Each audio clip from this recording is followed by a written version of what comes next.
Prologue. Sintara, a dragon, reflects on the irritations of human behavior and her frustrations with her keepers. She's annoyed by their incessant, uncoordinated thoughts and trivial concerns.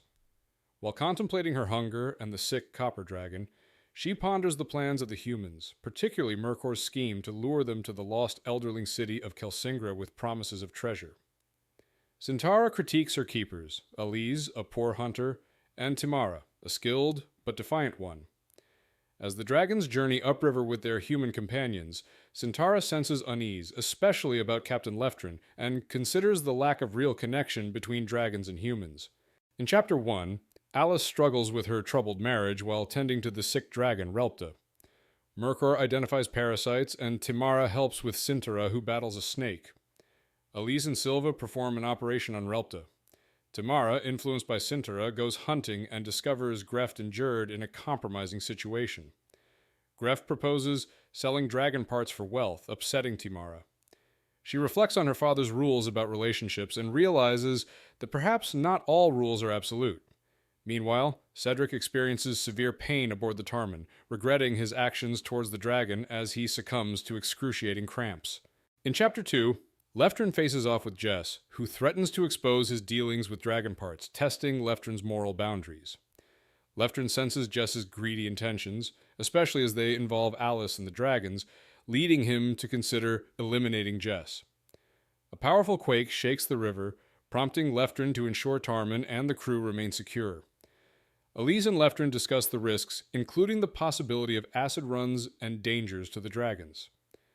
Leftrin opens up about his decision to join the expedition, confessing it was partly to be with Elise. Their connection deepens amid the treacherous journey.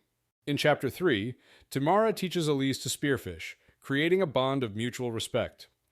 Elise shares insights about the symbiotic relationship between dragons and elderlings, learned from Mercor.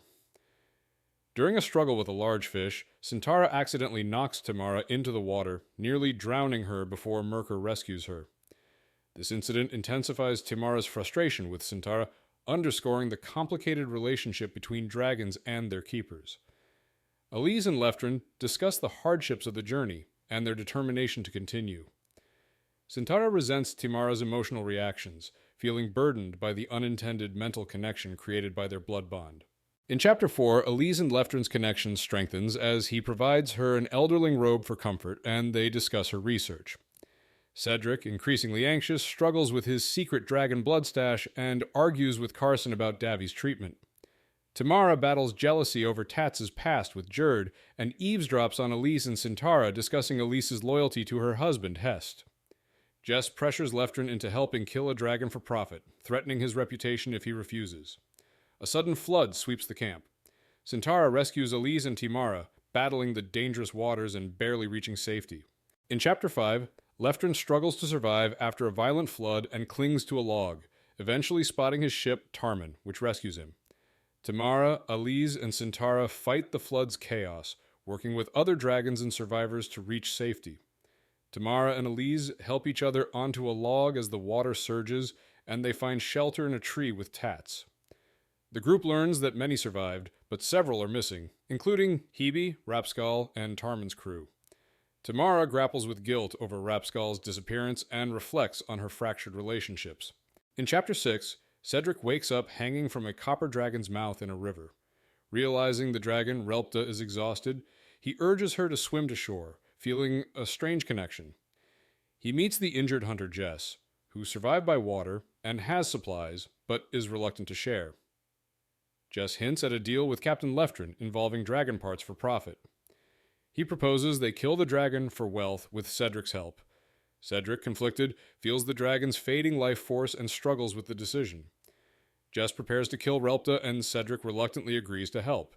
In Chapter 7, Timara and the Keepers struggle to survive on a raft in a flooded forest, rationing food and discussing their future without dragons. Tensions rise when Nortel and Tats argue over foraging. Cedric kills Jess in self-defense, with Relpta intervening.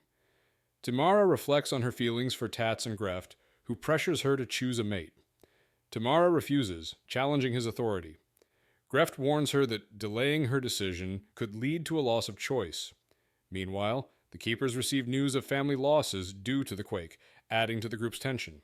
In Chapter 8, Elise struggles with guilt over Cedric's disappearance, while Carson remains hopeful that the missing are alive.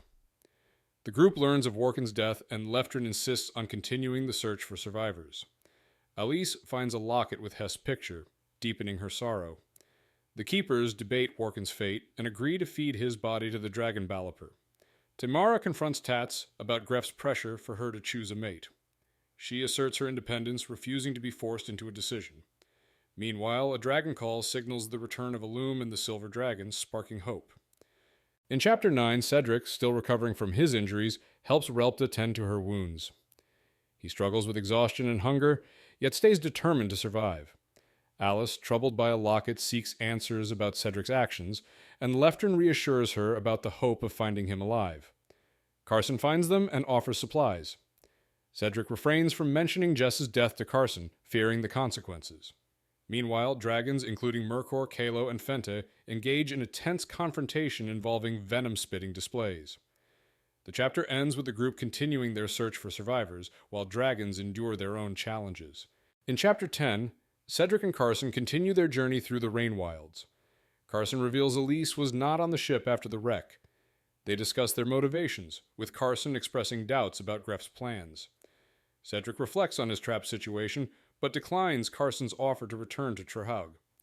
Cedric then confesses his past encounter with Jess, leading to a conversation about Jess's violent intentions and his eventual death at the hands of the dragon.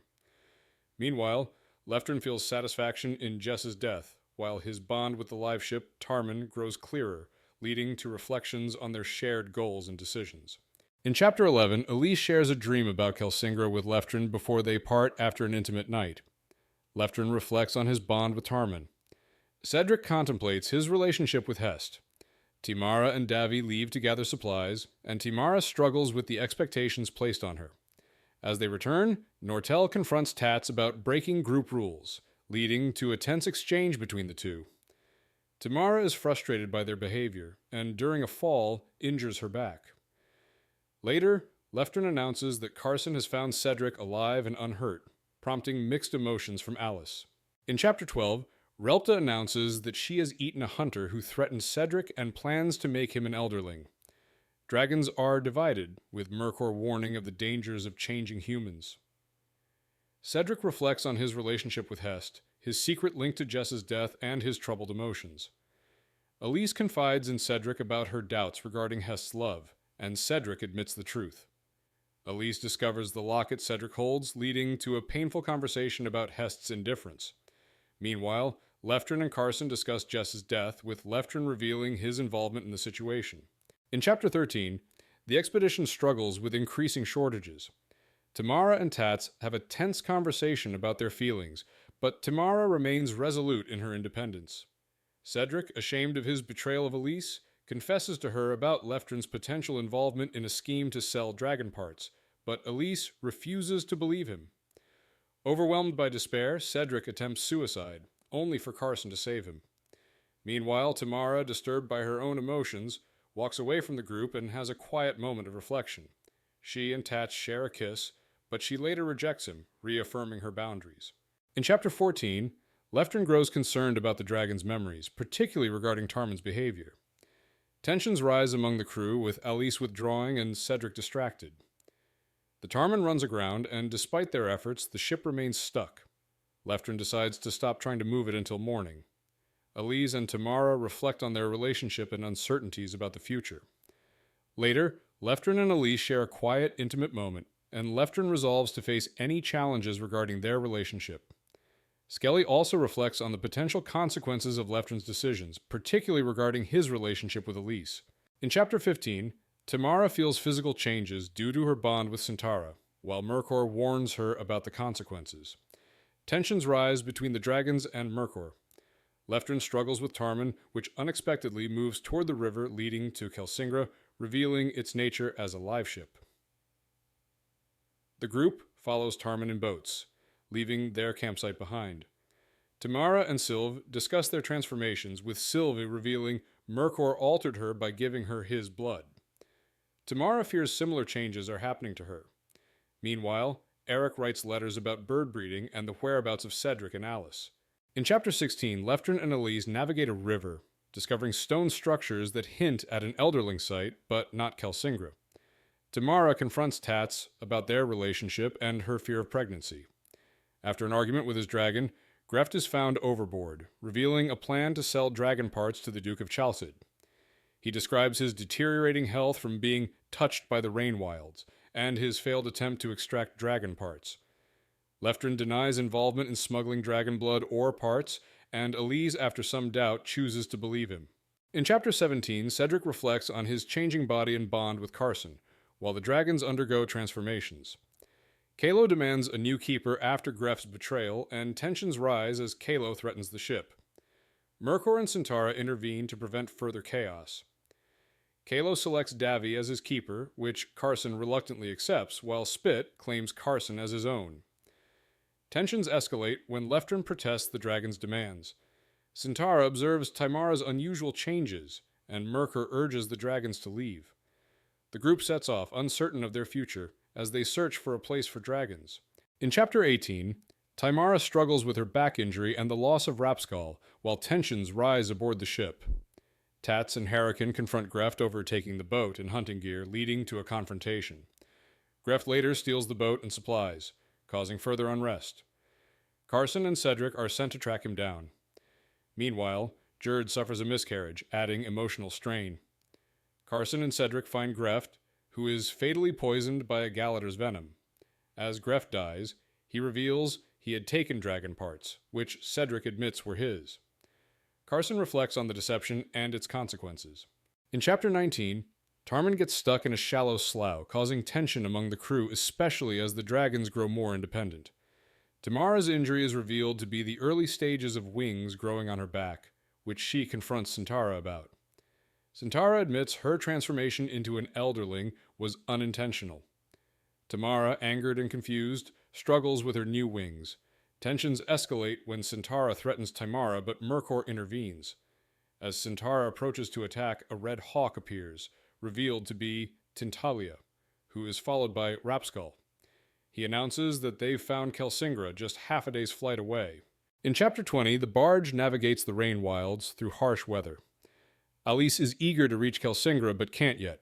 Rapskull shares memories of his journey and survival, and Alice looks forward to flying with Hebe to the ancient city. Leftrin plans their return to Trehaug. As Rapskull rejoins his friends, Alice's excitement grows, but Leftrin reminds her of the challenges ahead. Rapskull encourages Timara to practice moving her wings to help them grow stronger. Meanwhile, Centaura observes Kelsingra from a distance and attempts her first flight, finally lifting off the ground.